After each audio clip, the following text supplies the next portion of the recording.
Hello প্রিয় বন্ধুরা, তোমরা সবাই কেমন আছো? আশা করি তোমরা সবাই ভালো আছো।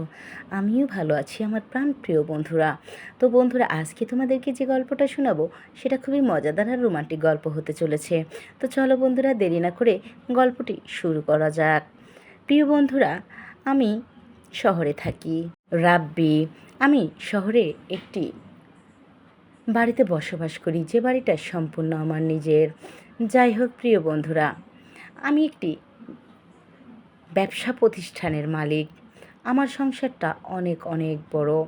আমি একটি রেশমা নামের মেয়েকে বিয়ে করি ভালোবেসে, কিন্তু আমি প্রথম অবস্থায় বুঝতে পারিনি আমার স্ত্রী ছিল সম্পূর্ণরূপে একজন লোভী মহিলা।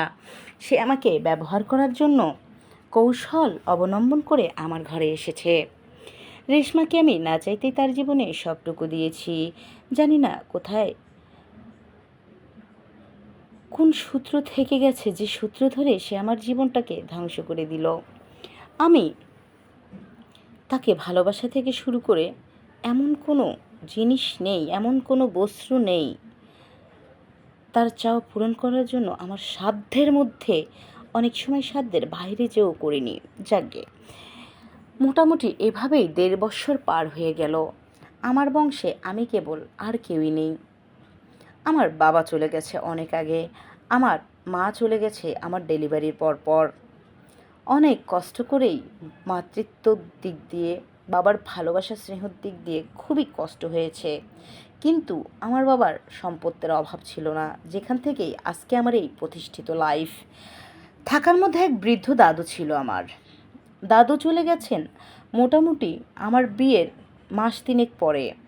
আমার দাদু আমাকে সবসময় বলতো, রাব্বি, তোকে একটা ব্যবস্থা না করে দিয়ে, সংসারে না বানিয়ে, তোর গলায় বউ না ঝুলিয়ে আমি কিন্তু যাচ্ছি না, তুই টেনশন করিস না। দাদু একা ছিল, যেহেতু আমার আত্মীয় স্বজন কেউ তেমন একটা ছিলেন না, তার উপরে সব থেকে বড় কথা বাবা মা ছিলেন না। আমার খুব কষ্ট হতো তাদের জন্যে। তাদের ছবি বড় করে আজও আমার ওয়ালে বাঁধা। আমার দাদা তার ছেলেকে প্রচণ্ড ভালোবাসতেন। যাকগে, আমি রেশমাকে পছন্দ করতাম। দাদাকে বলায় দাদা ওদের বাড়িতে প্রস্তাব নিয়ে গেল। যাওয়ার পরে নিয়ম অনুসারে রেশমার সঙ্গে আমার বিয়ে হয়ে গেল। বিয়ের পরে বললামই তো তোমাদের, এমন কোনো চাওয়া নেই আমি ওর পূরণ করিনি। রেশমা 1.5 বছর পার করে 2 বছর হতে চলল। অন্যদিকে দাদু তো 3 মাসে হতে না হতেই আমার বিয়ের আমাকে ছেড়ে চলে যায়। ভিতরে একটা শোকতাপ ছিল। যাই হোক, আমি রেশমাকে বললাম, রেশমা, বাচ্চা নেওয়া যাক। এত বড় বাড়ি, এত সয় সম্পত্তি কে খাবে আমাদের বলো? 2 বছর তো হয়ে গেল। কিন্তু রেশমা আমাকে বলতে লাগলো, আমি ওসব বাচ্চা কাচ্চা নিতে পারবো না, আমার শরীরের সব কিছু নষ্ট হয়ে যাবে। হ্যাঁ, আমার উপরের ওয়ালের লকেটগুলো কীরকম ছেঁড়া বেড়া হয়ে যাবে। হ্যাঁ, তার উপরে বাড়ির দেয়ালটাকে কতভাবে নষ্ট করবে সেটা তো বলাই যায় না।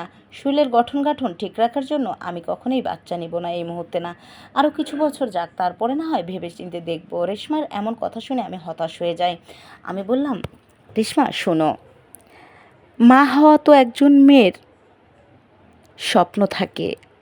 মাতৃত্বই যদি পূরণ না হয়, মেয়েদের জীবনের কী বা মূল্য আছে? আমি তোমার কাছে আমার বংশধর চাই। এমনি তো আমার বংশের মানুষ খুব বেশি দিন বাঁচে না। আমার এই অর্থ আভিজাত্য কে দেখবে বলো? ও এই কথা বলায় আমাকে হতাশ করে দিল। তারপর থেকে আমি ওকে আরও একটু ভালোভাবে ওর কানের কাছে এই কথাটা বলতে লাগলাম, তোমার কি কোনো দায়িত্ব নেই আমার প্রতি? আমি তোমাকে আমার সব কিছু দিয়েছি, বিনিময়ে আমি একটা সন্তান চাই। আমি ওর পিল খাওয়া বন্ধ করে দিলাম, কিন্তু ও চুরি করে ইঞ্জেকশন নিচ্ছিল, ও আমার সঙ্গে মিথ্যে অভিনয় চালিয়ে যাচ্ছিল। আমি এটা প্রথম জানতে পারিনি। না জানতে পারায় আমি ওকে প্রায় 3-4 মাস পর জিজ্ঞাসা করলাম, তুমি কি পিল খাওয়া সত্যি বন্ধ করেছো, নাকি আমার আগে চড়ে কিছু করছো? তুমি এখন পর্যন্ত কেন অন্তঃসত্ত্বা হলে না? চলো আমি ডাক্তারের কাছে যাব। ও যেতে চাইছিল না। আমাদের পারিবারিক ডাক্তার ছিল, ডাক্তারের নাম ছিল রমেশবাবু। রমেশবাবুকে বললাম এই ঘটনা। রমেশবাবু বলল, ঠিক আছে, কোনো ব্যাপার না, আমি সব চেক আপের পরে আপনাকে রিপোর্ট করছি।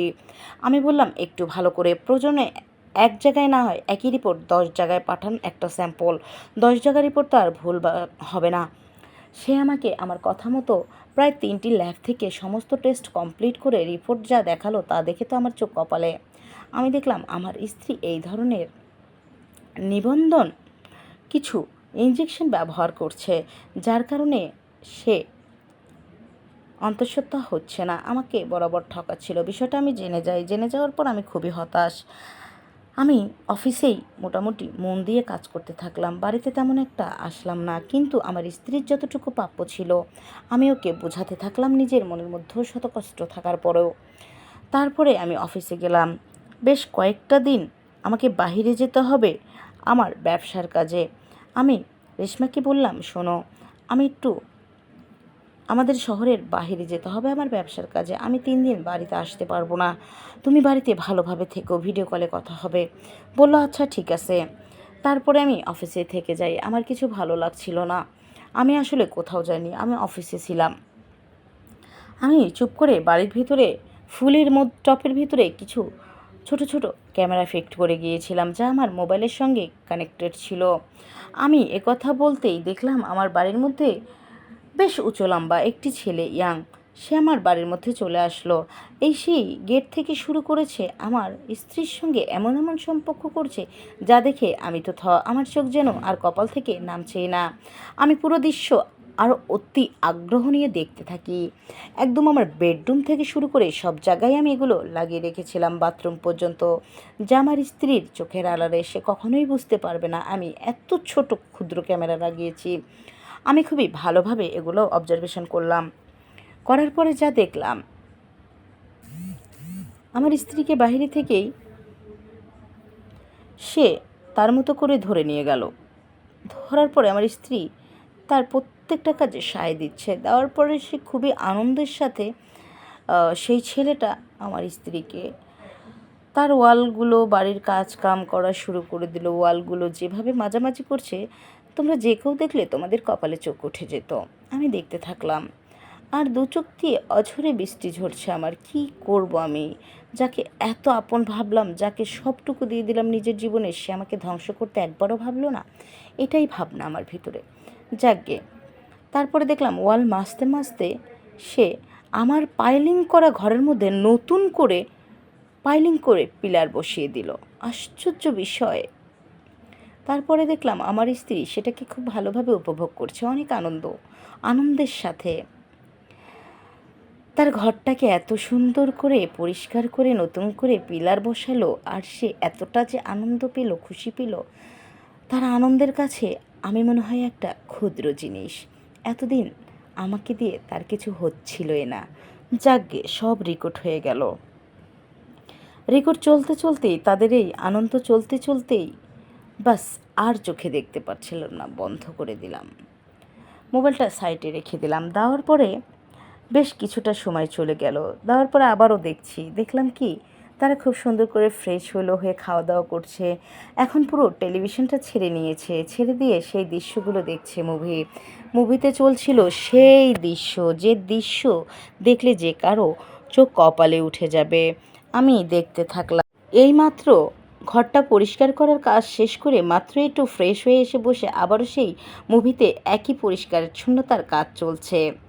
হ্যাঁ, যে দৃশ্য দেখলে যে কেউ আটকিয়ে যাবে গোলক ধাঁধার মতো, সেই দৃশ্যের মধ্যে আমি সেই দৃশ্য দেখতে থাকলাম। দেখতে দেখতে দেখি কি একে অপরের পাশাপাশি বসে, ওখানে বসেই বাস ওয়ালের সমস্ত সাইডগুলো খুব সুন্দর সুন্দর করে ঘষা মাজা করছে। অন্যদিকে দেয়ালের উপরের অংশে যে লকেট দুটো ঝুলন্ত আছে, সেই লকেটগুলো খুবই সযত্নে সেই ছেলেটা পরিষ্কার করছে। আর আমার স্ত্রী খুবই আনন্দিত তাতে। এই দৃশ্য দেখে নিজেকে আর রাখতে পারলাম না, খুবই ঘৃণা চলে আসলো। সব রেকর্ডিং হয়ে গেল। তারপরে তারা এভাবে থাকতে থাকতে সেই সময়টার মধ্যেই বাস ওই রাতে তারা 4বারই ঘর বাড়ি পরিষ্কার করার কাজ করলো। ঘর বাড়ি পরিষ্কার করা খারাপ না, হ্যাঁ, তবে ওয়ালগুলো যেভাবে মাজছিল দেখলে তোমরা যে কেউই বলতে যে আমরা আসলে বাড়ি পরিচ্ছন্নতার কোনো কাজই জানি না। এই জন্যই তো বলি আমার স্ত্রী কেন আমার সাথে এই ধরনের ব্যবহার করে। যাক প্রিয় বন্ধুরা, এখানেই শেষ নয়, গল্প মাত্র শুরু। তো তোমরা শুনতে থাকো, পুরো গল্পটা শুনলে তোমরা অনেক মজা পাবে, আমি বিশ্বাস করি। তো চলো। আর আমি ওয়াল কাকে বলেছি, পিলার কাকে বলেছি, পাইলিং কোনটাকে বলেছি তোমরা অবশ্যই বুঝতে পেরেছো। আর লকেট, উপরে যে দুটো লকেট আছে সেটা কাকে বলেছি সেটাও আশা করি তোমরা বুঝতে পেরেছো। কারণ ইউটিউবের অনেক কড়া নিয়ম কারণ থাকার কারণে আমি তোমাদের অত খুলে বলতে পারবো না, এজন্যই এভাবে বলছি, তোমরা অবশ্যই বুঝে নিও। তো চলো আমার প্রিয় বন্ধুরা, গল্পর আগে বাড়ান যাক। আমি 3 দিন নয়, পরের দিন তাদের সেই ঘনিষ্ঠ মুহূর্ত চলাকালীন বাড়িতে চলে আসলাম। বাড়ির একটি চাবি তো আমার কাছে অলওয়েজ থাকে। আমি বাড়ির গেটের চাবিটা দিয়ে বাড়ির ভিতরে ঢুকে গেলাম। অন্যদিক থেকে আমি প্রশাসন সঙ্গে নিয়ে এসেছিলাম। আনার পরে খুব সুন্দর করে আমি ওনাদের তুলে দেই।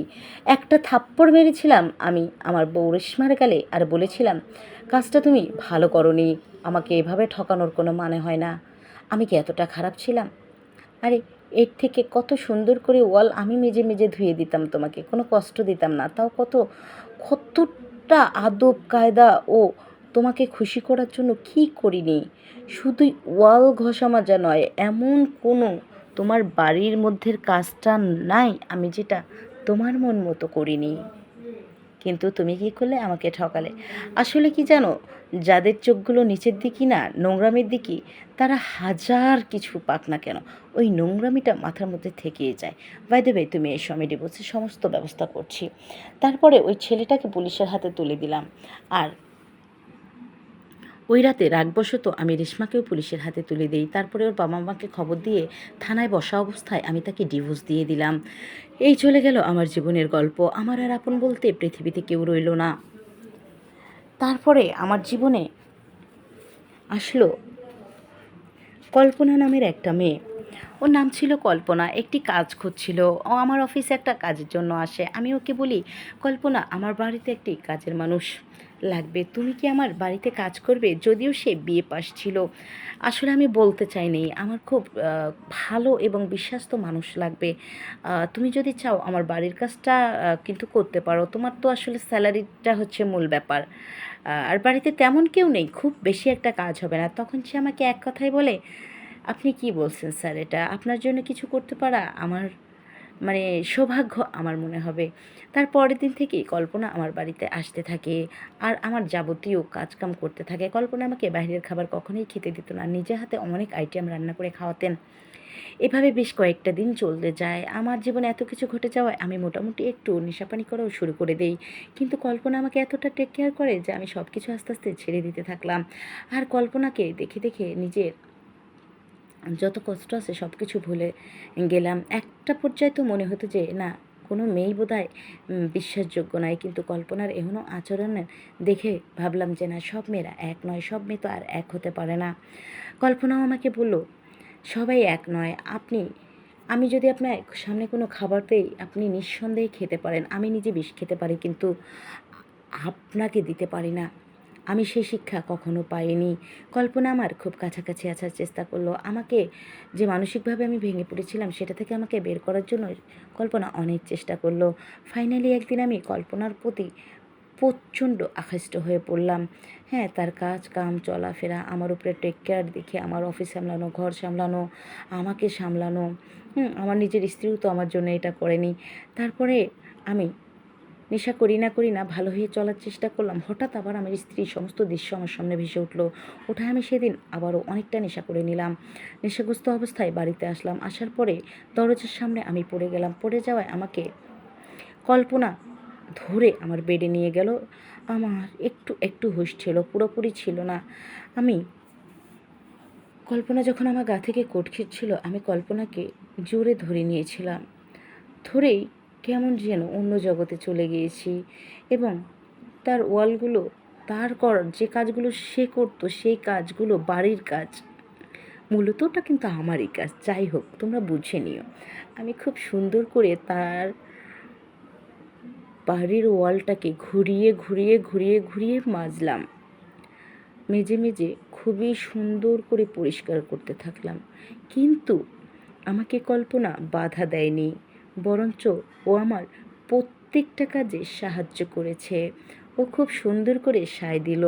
তারপর আমিও খুবই আনন্দের সাথে আনন্দ সহিত আমি ওর ঘরের মধ্যে নেমে পড়লাম। নেমে পড়ে সেখানে বাস নতুন করে পাইলিং করে পিলার বসিয়ে দিলাম। তারপর থেকেই বাড়ির সমস্ত দায়িত্ব এবং সমস্ত কাজ আমরা দুজন মিলেই করতাম। এইভাবে চলতে চলতেই ওর সঙ্গে আমার সঙ্গে খুবই ভালো আন্ডারস্ট্যান্ডিং হয়ে যায়।